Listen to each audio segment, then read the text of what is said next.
Hi, David Bain here from the big data platform for content marketing intelligence, authoritas.com. Now, today we're bringing a special pre-recorded This Week in Organic show to you, and that's episode number 36 on SEO in the automotive industry. And I'm fortunate to be joined by someone who's probably the world's leading SEO in that particular field. No pressure, Greg. No pressure. Greg Gifford. How are you doing, Greg? I'm wonderful. How are you? I'm wonderful as well. Thank you very much for joining me. Well, Greg, of course, is Director of Search and Social at dealeron.com, and you'll also find him over Twitter at Greg Gifford, at Greg Gifford on Twitter. So, Greg, how did you get started in SEO? Well, I actually started as an unwitting black hat. So years ago, I started my own website design company. And that was right about the time that Flash was first released. And just because I'm a nerd and I like to mess around with new things, I started playing with Flash. And because I was a film major in college, the whole timeline aspect of Flash just resonated with me. And so I made some really cool websites back in the day that were different than what everybody else was doing, because they were email sites and trying to make Flash sites, where I was like, let's make them like a Flash site. So what year was this about then? Oh gosh, this was 12 years ago, 13 years ago. Okay, so about 2002, something like that, 2003. Yeah, and so I did that for a short while and then ended up rolling that into a larger company with a guy that I had become friends with, that I had done his website. So then we basically had a kind of a marketing / Flash website design company, and we realized really quickly that the content of the Flash site wasn't showing up, so our sites weren't showing up in search engines. So we figured out why, and so we did some things that I now know are black hat to get those sites to show up. That's how I started kind of fooling around with SEO. And then, you know, as things sometimes go with partners that didn't really go so well, we ended up shutting that down. And I got a job for a company called Automotive, and that was about 8.5 years ago. Started there as their Flash designer, because back then all the car dealers wanted the flashy intros and the cool things. So knocked that out, did that for probably 3 or 4 months before they said, wow, you're way overqualified for this. Why don't you run our entire marketing department? So then I did that for about 6 months. Then they decided to start selling SEO. So then I started the SEO department there, and really kind of dove in, whole hog, as we say here in the States at that point. So then I've been really concentrating on local SEO for about 8 years now. Wow, local SEO. I mean, that's a very long time to be concentrating on. I'm not sure if many people even considered local SEO to be a separate discipline for quite so long. So how did you actually get into local SEO specifically? Well, it just became because the entire time I was dealing just with car dealers. And since we were dealing with car dealers that Google treats as a local business, and we knew that there were all of these additional signals involved with showing up in the map pack and doing all of these things, it's just I kind of naturally ended up specializing in local SEO, because that was the only type of client that we served. And so you just kind of have to figure out everything you can to be able to have maximum effectiveness for all of the dealers. Wow, okay. And obviously local SEO seems to be becoming even more important than ever at the moment. So certainly with Google Maps, and so many people with mobile phones as well tend to be searching for things that happen to be fairly close by to them as well. And exactly. You're specializing in automotive, and so focusing on SEO local automotive. How is that different, if any, do you think, from other industries out there? Well, I mean, there's a lot of idiosyncrasies about any specific business vertical that you're looking at, and there will be, specific links that you need to get for certain verticals, or specific citations you need to get.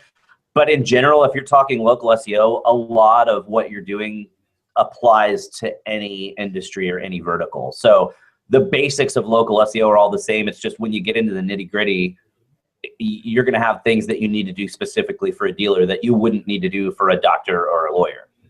Okay. So if you went back in time to maybe say 5 years ago or so, and you could take someone from 5 years ago to present day and to be doing SEO with you just now, how much of it would you say has changed significantly? I mean, would they... All of it. they wouldn't be able to do anything effectively now by using that knowledge. I would say if I took someone from 5 years ago and dropped them in today, maybe 20% of the stuff would be the same. I mean, you've always had to worry about content. You've always had to optimize title tags and H1s and all that. I mean, that stuff hasn't changed in a really long time. But thanks to Pigeon and Penguin and Panda and Hummingbird, the kind of content that you're writing on your website is so drastically different now. So sure, they still know content matters, but the type of things that you have to write and the way that you're crafting your content, and then all of the offsite things that you do are so vastly different now than they were 5 years ago that it would take a little bit of training. Okay, so we're recording this in February 2016. Over the last 12 months or so, then, what are some of the most significant changes that people have to absolutely be aware of to actually be up to date with their SEO tactics? It was a huge deal in local. I mean, if we're talking outside the United States, really the Pigeon update didn't hit until Christmas of 2014. So it's really been within the last year that Pigeon hit, you know, Australia, Canada, the UK. And that's still something a lot of people don't know about. I mean, even here in the States, we've had it for 6 months longer than you guys have. And it's still something a lot of people don't know about. The search radius has changed. You'll have a different search radius for different queries. The way it calculates local search results is totally different. So that was a really big change. Just last year, we lost the 7-pack. So there's less visibility on page 1 for searches because now you're only going to get a 3-pack instead of the 7-pack. And even within that, we lost a lot of visibility because within the 7-pack before, you had the clear link, the clear URL to the website, you had the business address, and you had the business phone number. So you could get phone calls without anybody even going to your site. And now in the new 3-pack, the website address and the street address and the phone number are no longer present. So they're going to have to click through. And then whenever they click that listing, instead of going to your Google Places or Google My Business listing, you go to the local Finder page where you've got all your competitors stacked up really nicely right next to you. So if you're lucky enough to show up in the top 3, but you've got a guy that's at position 4 or 5 that's got awesome reviews or a ton more reviews, or maybe is closer to the location of the person that's doing the search, you might lose out on a click that was originally intended for you. So that's been huge. Another really big change that I don't think matters for users as much as it does for marketers, Google removed the ability to set the city that you want your SERPs to be served from. So if I'm in Dallas and I'm doing SEO for a client in Denver or even in London, I used to be able to go into Google and say, set my location to this city. And then when I would do searches, the results would populate based on my location spoofing to that city. And Google's pulled the ability to do that. So it's made it really, really hard for those of us that are marketers to check on rankings and check on visibility in other cities, because now you kind of have to fake it and it's still nowhere near as good as the actual results. It broke a lot of rank trackers. And I don't really hold with ranking or with rank tracking as being a really big judge of how you're doing with SEO, but it's still important to check it out and see those trends. And so that change has been huge. They continue to make content more and more important. Links are still important, but I really see that the links, the value of links is really kind of being downplayed, and I can really see that social is going to play a bigger and bigger role moving forward.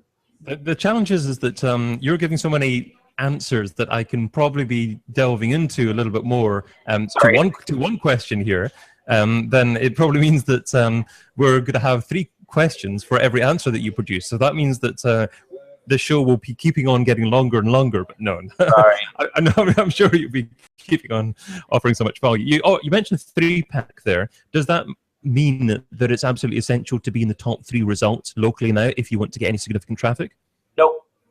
We've pretty much given up on it. Used to be a great thing for local SEO to say, hey, look, we may not be able to get you on page 1 for organic as easily as we can for the map pack, and you could go in and do some things with citations and some other easy little things that you could do that would influence their ranking in the 7-pack, and boom, you get somebody to rank in those 7, and now they're on page 1 even though they might be on page 2 organically, and they're super happy.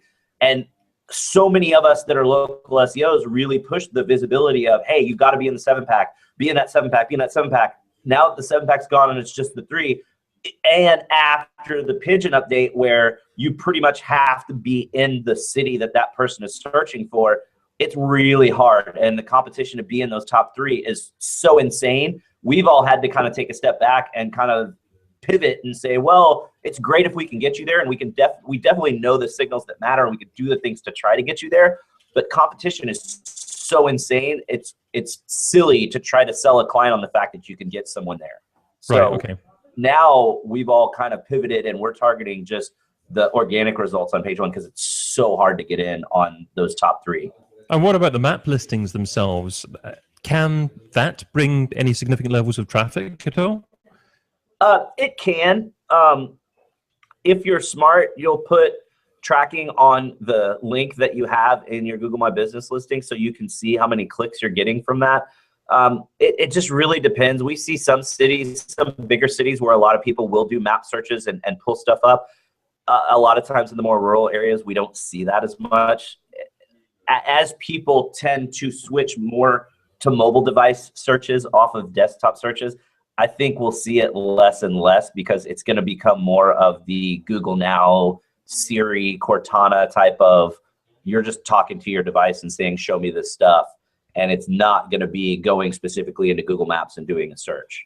Okay, okay. So if you were talking to a car dealer then for the first time, and they were maybe making lots of mistakes, what would be typical mistakes that they would be making at the moment, and reasons why they wouldn't be ranking that effectively in local? Oh gosh, most of the time with car dealers, they just don't know anything about SEO, or what they do know is so far out of date that they think they're doing SEO and they're just not doing anything beneficial. So title tags are always awful. Page content's awful. One thing I always talk to dealers about is the fact that, every dealer says, we treat our customers like family, or we're a family-owned dealership, or, what's another one? We've got a state-of-the-art showroom, or we've got no haggle pricing. Well, you could see that on every other car dealership site. So all these dealers say these things, but if you could just substitute the city and the name of the dealership, it could work for any other car dealer that you see online. So the content's always really, really generic, even though they think that it's great. Always tons of citation problems. Car dealers love to do call tracking, which just wrecks your citations. But even beyond that, when you've got dealerships that have been in business for 10, 15, 20, 30, 40, 50 years, they will have moved locations during that time. And a lot of times they don't know they need to update those citations. So you'll just see ridiculously messy citation profiles.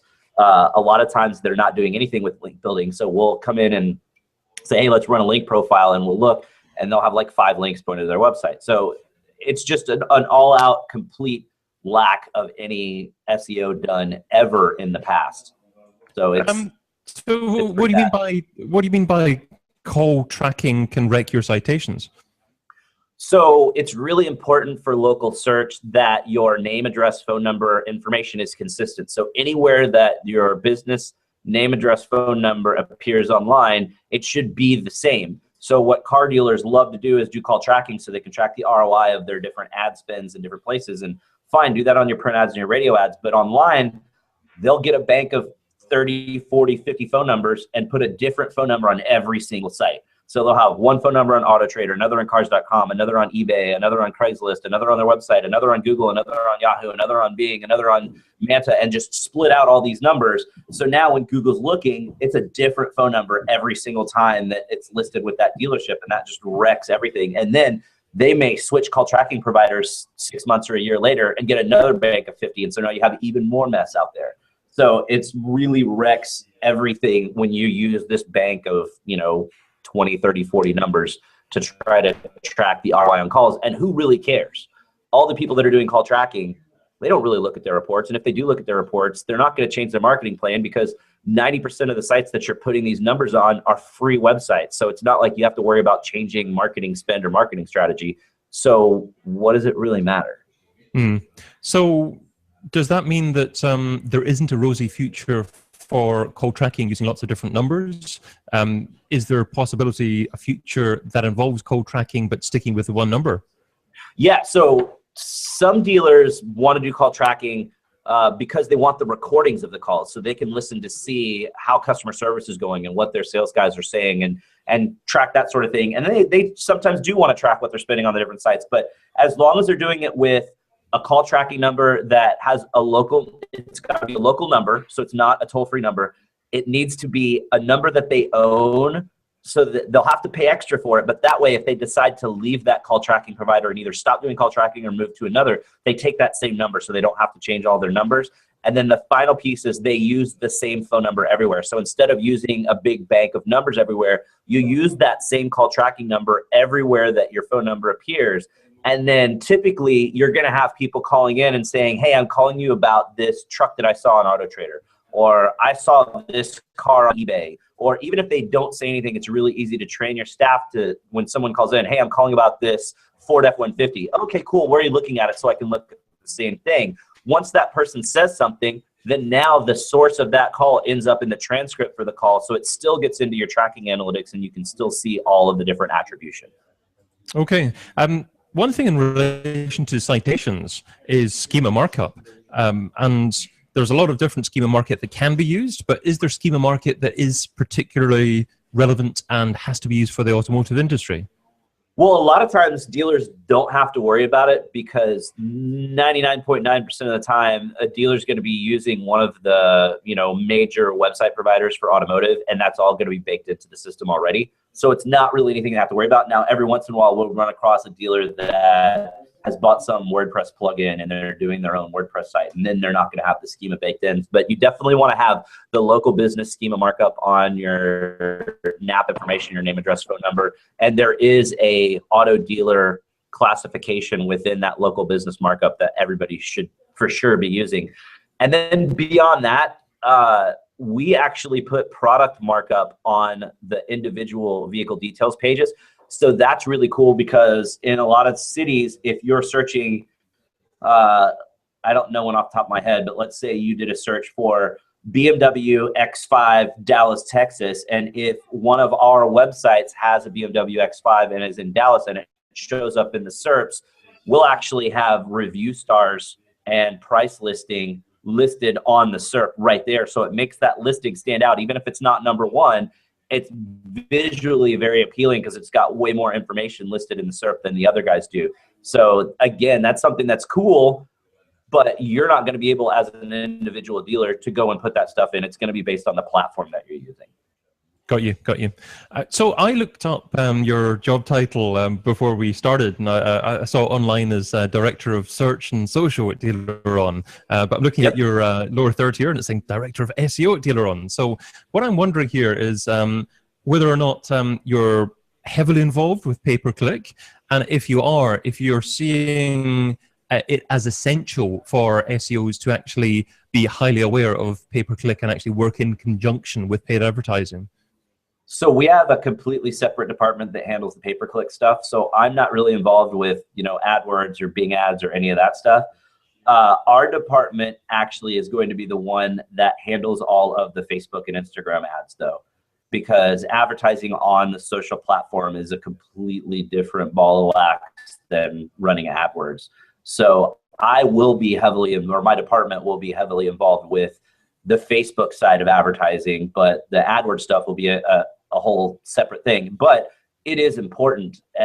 You want to maximize your exposure, and sure, the majority of clicks are going to go to the organic listings, but also on the flip side of that coin, the people that click on AdWords typically are a little bit further down the funnel and are more likely to convert. So why would you not be there, especially when all your competitors are there? So I think a lot of times with smaller businesses, it just comes down to budget. If they've got to spend money somewhere, a lot of times it's going to go to SEO first, which is smart. And they may not have enough additional budget to be able to do AdWords. But for anyone that can fit it into their budget, I would say it's essential. Okay, so you're talking about budgets and SEO first. If you're talking to an organization or set of dealers about the fact that they should invest in SEO, how do you measure the ROI in SEO, of SEO? How do you actually persuade them that they need to give you significant budget? Well, We've got a little trick that we use. Actually wrote a post on Search Engine Land about this, because a lot of times when we're talking to dealers, they don't really understand how local SEO works. And so this is a little example that I like to use. We'll tell dealers, because we're always talking to them while they're at their office. They're sitting at the dealership, and we'll say, hey, look, do a search for pizza delivery and don't enter a city. And Google's going to give you a list of pizza delivery spots that are right there by the dealership. Now, if you go home tonight and do that exact same search, again, you're just typing in pizza delivery and you're not putting in a city, the list of results is 100% different. And that's because Google knows where you're located and knows for that query that you need a local result. So it treats certain business types that way, and car dealers are included in that. And that's when they kind of get that light bulb of, oh, okay, I guess that we need to worry about the whole local side of searches. Because some dealers will be doing SEO, they're just not doing local SEO, and this helps them kind of understand the difference there. And then we point out the fact that, you know, if you're in a larger metro area where you've got a big city and then surrounding suburbs, in some cases you've got 200 or 300 car dealers, when you're counting new cars and used cars all together, that are fighting for 7 or 8 organic spots on page 1. You're not going to be there unless you're doing SEO. And so that's how we kind of prove the need for it. And then as far as showing ROI down the road, like I mentioned a few minutes ago, we don't really track with the whole ranking thing, because I could honestly go get somebody ranked #1 for 500 phrases in the space of a week, but who cares, because they'd be so obscure and long tail that no human would ever type them and it wouldn't give them any more traffic. So we let all of our dealers know, hey, the way that you really want to track the ROI on your SEO is we want to look over time. What was the baseline on your organic traffic, and how is that being influenced over time? Are you getting more organic visits to your site? Are you getting more conversions on your site? Is your conversion percentage increasing? And are you getting more leads from organic? That's how you tell if your SEO is working or not. Great, great. Do you think that in the future, if a dealership maybe has a big location in the center of a city or near the center of a city, that it might be worthwhile for them to actually open up at different smaller locations, simply as a marketing tool, actually, to get further listings within places like Google Local? Yeah, potentially. If you're in a really large metro area, the more physical locations you have, the more opportunities you have to show up in searches. So I've worked with a couple of dealer groups that, you know, have 5 or 6 locations in a metro area, and they can dominate the first page of Google for the more, you know, obviously if you're searching for a specific brand, that doesn't work. But if you've got a Ford dealer and a Toyota dealer and a Hyundai dealer and a used car section, then that's 4 or 5 different locations that could show up for used cars or for service or just car dealer or car dealership. So the more locations you have, the more opportunities you have to show up in the SERPs. And plus, the flip side of that coin again, on the pay-per-click side, you can't run multiple pay-per-click ads on the page for one website. So the more websites you have, the more pay-per-click you can run. So again, further domination on the page. A couple of questions ago, actually, you mentioned that a lot of dealers were using WordPress. Are you finding that a lot of dealer sites that you are dealing with are using WordPress as CMS? And if so, is that a good thing for that type of business? Well, I don't find it all that often where they're doing their own thing. It's pretty few and far between when we find a dealer that's just found some sort of a inventory management plugin and they're doing their own WordPress site. But there are a few providers that use WordPress as the CMS.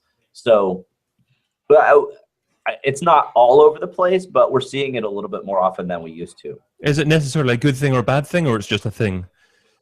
It's just a thing. I mean, it just depends on what you do with it. It makes it a little bit easier to a lot of the older platforms, a lot of the really big providers, you can't access some of the things you'd want to access. You may not be able to change the alt text on the homepage slideshow, or you may not be able to fully do the meta descriptions or title tags, or certain elements on the page you just may not have access to sometimes. Obviously, if they're on WordPress, you've got access to do anything you want to do for SEO. So it would make the SEO side of things much easier. Is it an advantage over a really well-done platform otherwise? I think it's 6 of one, half dozen of the other. I mean, it doesn't really matter. Right, okay. I'd like to talk a little bit about the way that consumers are using the web now and how that compares with a couple of years ago and how that may change over the next couple of years. Because obviously with smartphones, with a lot of people actually browsing the web and perhaps actually making even purchase decisions, does that mean that their search habits have changed? If so, is that just phraseology? Is that even actually the search engine that they choose to use? How have things changed over the last year or so with regards to actually consumer behavior?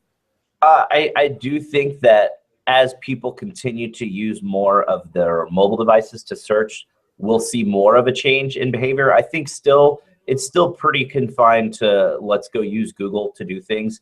But like I mentioned a few minutes back, I think we're going to see more and more of the Cortana and the Siri searches where people are using just their device and whatever's built into the device instead of going to Google or going to Google Now and asking those same questions. I think we'll start to see more of that. But I do think that that's a little bit more of a long-term play. It's going to be the younger generations that do that. The older dogs are still going to just, Google is so ingrained into everything that most of us do. That's just what we're going to stick with.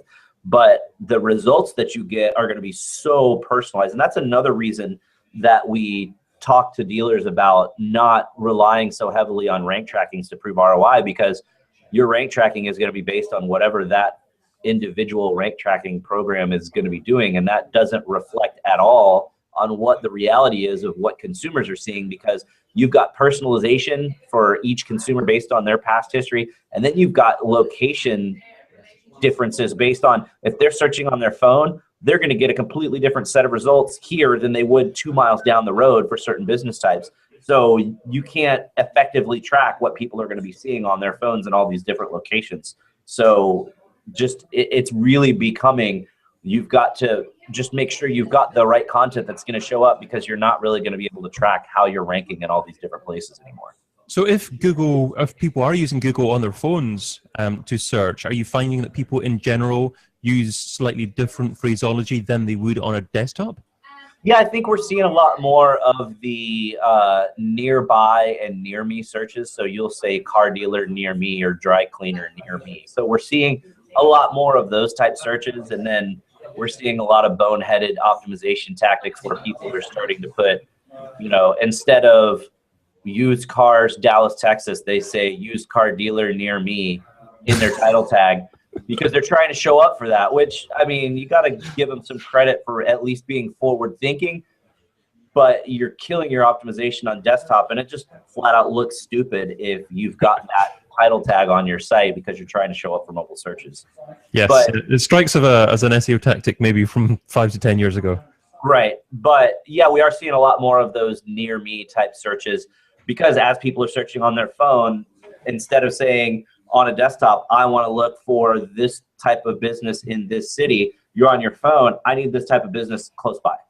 Yeah. So I think that's going to continue to be a huge change in the way people are searching.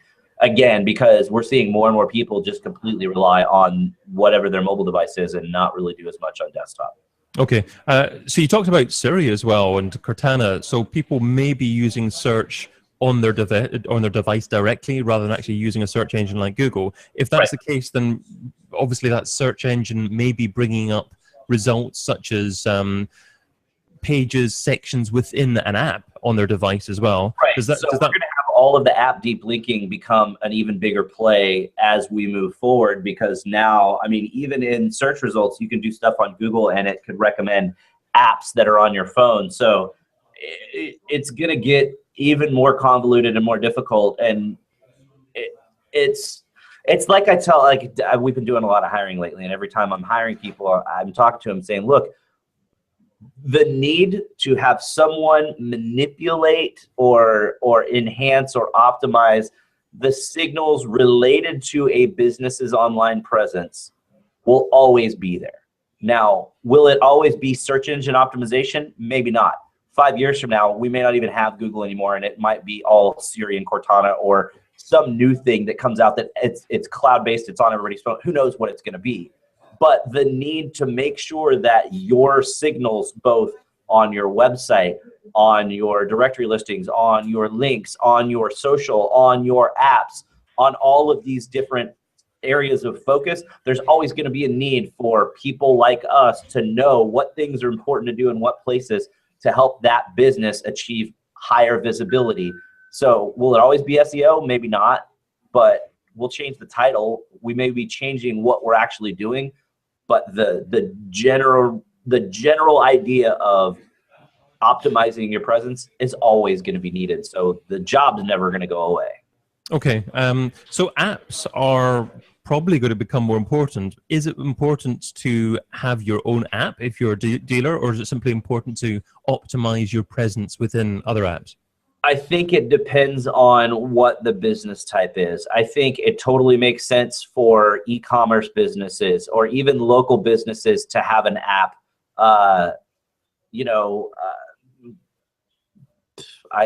The guy that I get my beard trim from actually has an app now.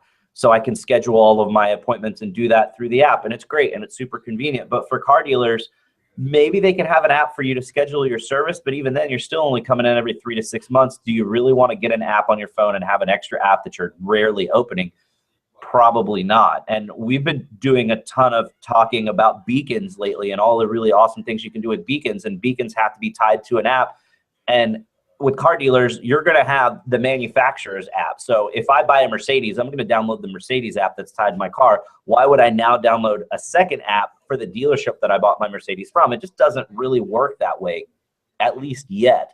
Okay, so essentially, if you're wanting to build an app, ask yourself the question, will my customers or prospective customers, are they likely to use the app at least once every couple of months? And if they're not, then it's probably not worthwhile. Is that a fair summary? Yeah, I mean, it's got to be, or even beyond that, like with car dealers, what can you provide in an app for your dealership that isn't provided by the really kick-ass $1 million app that the manufacturer has already created?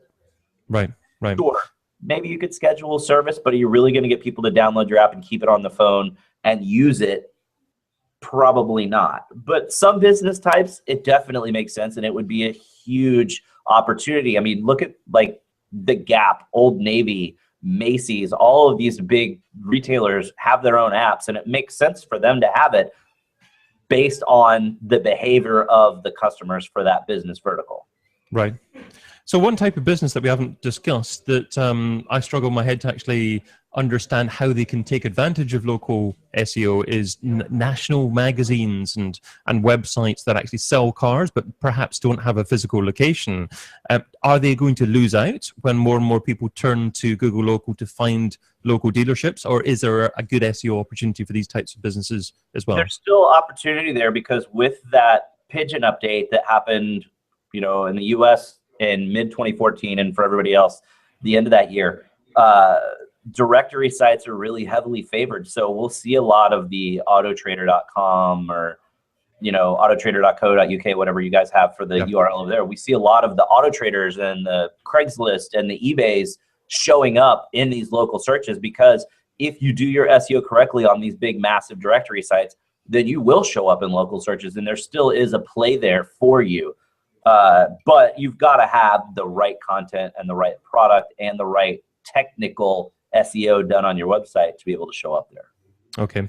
So, I mean, we talked a lot about what's happened over the last few months or so. What about over the next year or so? Are there any specific things that businesses, local dealerships actually need to keep an eye out from and actually think of doing on their websites or implementing as part of their overall digital strategy to future-proof a little bit in terms of what they're doing? Well, there is a big update that we know is pending with Google, because you can actually do the beta of it right now with your Google My Business page. And so for years, even back when it was still Google Places, Google pushed everybody, claim your location, fill out all the data, get your photos in, get your user photo in, do all the things you can do to create a great user experience, because that's a lot of times the first touch point that a customer has. Now with this update, they're yanking all of the location information from Google+. So your Google My Business page goes from this great page with all this location information to strictly a social page. So it's like a complete social page with no location information. So there's zero reason anybody's going to want to do it. Now, it's still important to claim your page, obviously, because you want to show up in map searches, but all of the effort that we've been putting for years into our Google Places or Google My Business is now pretty much wasted effort because all that stuff is gone. So that's coming. We don't know when Google's rolling that, but it's in beta right now. You can go in and go to your Google My Business page and say, hey, I want to know what the new look looks like, and switch over. I wouldn't suggest doing it, but that's going to be a pretty big game changer. You know, Moz does their local search ranking factor study every year, and I think it was like 14.7% of the signal last year was Google My Business page. I think this year, when we see the updated study at the end of this year, it's going to be drastically lower because there won't be a Google My Business page anymore. So that's definitely important to pay attention to. Beyond that, I mean, who really knows what the heck Google's going to do? They make so many changes out of the blue, and you know, pulling the ability to check or to set your SERP to a different location was a crazy change. Google says it's because users didn't really use it, but now what are all the marketers supposed to do that are serving businesses in other cities? All of these, you know, pulling the 7-pack, changing it to the 3-pack. I think it's going to be interesting to watch what happens there. We've seen a lot of tests lately with paid local listings. So they're doing that in the San Francisco area with some service-oriented businesses where the local listings are now paid. So a lot of us have suspected for a while that Google's going to make a play that local listings will now become paid listings, which makes sense. I mean, Google's there to make money. I mean, I get that. A lot of people tend to forget that and they get frustrated, but hey, Google's a business. They're trying to make money. It's a good revenue stream for them. The problem is, let's hope that they do it correctly so that that doesn't trash the relevancy of your search results. Because hey, if I'm a locksmith, but I'm a shyster and I screw people over, but hey, I'm willing to throw more money than anybody else at my local listing, do I still deserve to rank #1? If I get awful reviews and my website sucks, but I've got deep pockets, is Google going to let me be #1, or is there going to be some sort of a quality score, some kind of a local check that's going to check some factors that's going to influence whether I need to just pay more to be there or whether I can't show up there because I don't satisfy that requirement? Who really knows? But I think that's potentially scary for a lot of businesses, because you can have somebody that's been #1 for years now get replaced by somebody that's got deeper pockets, if that's how it works. Is it possible to get impacted by negative local SEO as well? Is it possible to get other people to claim listings nearby your business and actually talk negatively about what you're doing? I mean, yeah, there's definitely the review side. I've dealt with car dealers before. I've done some stuff with some lawyers too, where they'll have competitors that will go and fill out fake negative reviews to try to bring them down. And does it really have an effect? I mean, for all the effort that goes into it, it's probably not worth it for the competitor to try to even do it. But could it potentially hurt you? Heck yeah. I mean, if somebody goes and flames you on Yelp and you get a bunch of really bad Yelp reviews, that could hurt you a little bit. Or if somebody goes and flames the crap out of you on Google and you get a bunch of negative Google reviews, that could hurt you. And does it really play into your visibility? Maybe not, but you know that people searching for your business are going to see that info box over on the right side. And if your knowledge box shows that the last 10 reviews are all scathing 1-star reviews, that's probably going to scare some people off. So potentially it could be bad, but Google's pretty good at watching the footprint on that. So a lot of times they can catch those fake reviews, but also a lot of times they skip through and then it could really hurt you. And in terms of where SEO as a whole actually integrates with other marketing activities, would you say that it's fair or unfair to say that SEO is still considered to be a bit of a dark art? And if so, do you think this perception is slowly changing over time? And will SEO continue to be part of marketing and talk and integrate nicely with marketing over the coming years?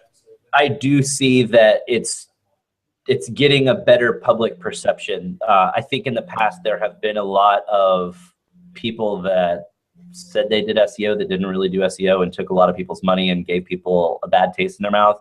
There were also SEOs that would not stay up to date with their tactics. So then once Penguin rolls out and these guys are still buying links from porn sites, now their clients are getting penalized. So there's a lot of people out there that have a really bad taste in their mouth because of past experiences, or they know people that had bad experiences. And so it's the whole kind of, for a long time, people doing SEO were kind of seen as the whole snake oil salesman. You know, does it really do anything, or you're just doing a bunch of stuff that seems fancy and sounds cool that doesn't really change anything, and you're just taking all my money. I think there's been a lot of that perception for a long time, but I know that at least within auto and within law and within, you know, some of the restaurant people I've worked with, a lot of people's perceptions are changing, and I think a lot of people now realize you're going to have to do something besides just having a website. So those days of, hey, I've got a website, I'm good, those days are long gone, because now everybody's got a website. So you've got to be doing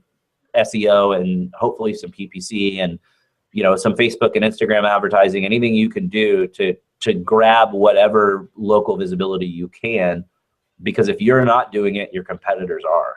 Right. Okay. But SEO in general is certainly going to stick around for the foreseeable future. Perhaps the way that SEO is done is going to change a bit, Sure. but because search engines exist in some form, it's not going away anywhere soon. Well, we may not even be calling it SEO anymore, because really SEO has just become marketing. I mean, SEO is marketing. It's not you've got a marketing plan and an SEO plan. You have a marketing plan, and the tasks involved with SEO are just a part of your marketing plan now. It's not a one or the other separate thing like it had been in the past. Great, great. Okay, well, that just about takes us to the end, I reckon. But just one more question for you. If someone was looking to get involved with SEO, what would you say was the best way of actually getting started? Would it be to actually try and get a low SEO role within in an organization, or perhaps actually try and actually start their own website and see how to optimize things by themselves? I would say both. I would say if you're wanting to get into SEO, get a website set up, start messing with it. You know, if you like food, set up a food blog and post some recipes and play around with optimization, play around with WordPress, figure out how things work, read websites, follow things like, you know, the TWIO broadcast. Find smart people that you can listen to, whether it's in a webinar or a podcast or a website that there's a regular article that you can read from a certain, you know, find those smart people that you can tell by quick Google searches are the top minds in SEO. Follow them, listen to what they say, listen to what they're tweeting about or posting, or check out the links that they're sharing. And, you know, read Moz, read Majestic, check out other things. You know, find people like me to follow on Twitter that go to conferences and live tweet conferences, because if you're trying to get into SEO, you may not have the capacity to be able to go to a conference, but you can follow people like me that'll live tweet a conference, and you can still get a lot of that great information without actually traveling there. Or you've got stuff like, if you're in the UK, you've got Brighton SEO that's free that you can go to, like free ticket. Why would you not go to that? Sure, you got to take a train down, but who cares? It's a free conference, and it's an awesome conference with tons of great speakers. And so you get inspired when you go see these expert speakers that tell you all these awesome things you can be doing, and combine all that with messing with your own website, and you'll figure it out really quickly. Great advice. Well, this episode of TWIO will be published on the 19th of February. So what kind of, you mentioned conferences there, what kind of conference schedule have you got over the next couple of months after that where people can actually see you? Oh gosh. Let me pull it up. It's pretty insane. Sure, I'm sure it is. You seem to be all over the place. Yeah, I mean, I need to learn how to say no, honestly. Or my wife's going to start saying no for me. So does she find it easier to say no? Right. So this is going up on the 29th, when I'll actually on the 19th of February. Oh, the 19th. Okay. Yeah. So this goes up on the 19th of February. I'll actually be attending MozCon Local in Seattle, but I'm not speaking there. Then the 29th of February, I'll be speaking at the Advanced Local SEO training course the day before SMX West in San Jose. Then I'll also be speaking on the local SEO panel at SMX West. Then in March, I actually don't have a conference because there's several falling during my spring break and I'm taking my kids on vacation. Then in April, I'm speaking at NADA, which is the biggest automotive conference in the US. That's in Vegas. I'll be doing a webinar for my company on the 7th of April. Then I will be speaking at Brighton SEO on April 22nd. So everybody in the UK, come see me. It'll be fun. I'll cuss a lot and have cool movies. I'm also running the Advanced Local SEO training course the day before Brighton SEO. So yeah, it's a couple £100, but chip in. I promise it'll be worth it. It's like 4.5 hours of super intense SEO training for me for local SEO. So that would be awesome. Then the first week of May, I'm speaking at Search Love in Boston. Then I'm speaking at an automotive conference in Napa Valley later in May. Then I'm speaking at SMX Advanced in Seattle in June, and that's like the next few months. So I've got 5 or 6 already on the books.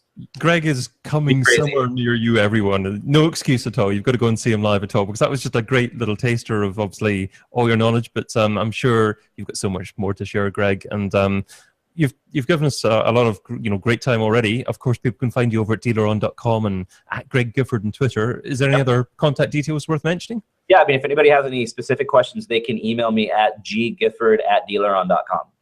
Superb. Well, thank you so much for joining us on TWIO, Greg. Thanks for having me again.